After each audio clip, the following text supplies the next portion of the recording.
Hi అండి. మరొక చిన్న మినీ లాగ్‌తో మీ ముందుకు వచ్చేసేసానండి. ప్లీజ్ లైక్ చేయండి ఫ్రెండ్స్, సబ్స్క్రైబ్ చేసుకోరా. నా లాస్ట్ వీడియో గాని చూసుంటే అర్థమవుతదండి. నేనైతే శ్రీశైలం వెళ్ళానండి ఆయన దర్శనాని కోసము. చాలా వీడియోస్ తీసానండి. పిల్లలు ఫోన్ చూస్తా చూస్తా డిలీట్ చేసేసారు. లాస్ట్‌కి ఇదొక్క అటకేశ్వరం, లలితాపీఠం వెళ్ళినయి ఇయే ఉన్నాయండి.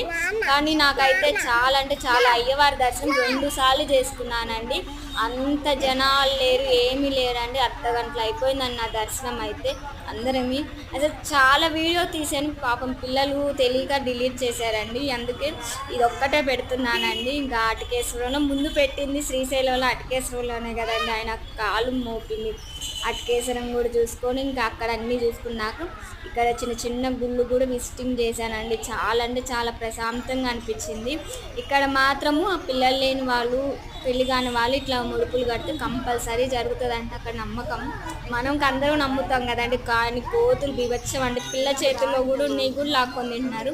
తర్వాత లలితమ్మ పీఠం కూడా వెళ్ళేసి అమ్మవారు కూడా ఎంత కనులు విందుగా ఉందండి. ఇంకా లోపలికి ఫోన్ అలౌ కాబట్టి నాట్ అలౌడ్ కాబట్టి నేను ఆ ఫోటోలు తీలా బయట వరకే తీసానండి. మీకు ఈ వీడియో కానీ నచ్చినట్టయితే లైక్ చేయండి. ప్లీజ్ సబ్స్క్రైబ్ చేసుకోరా. బాయ్ అండి.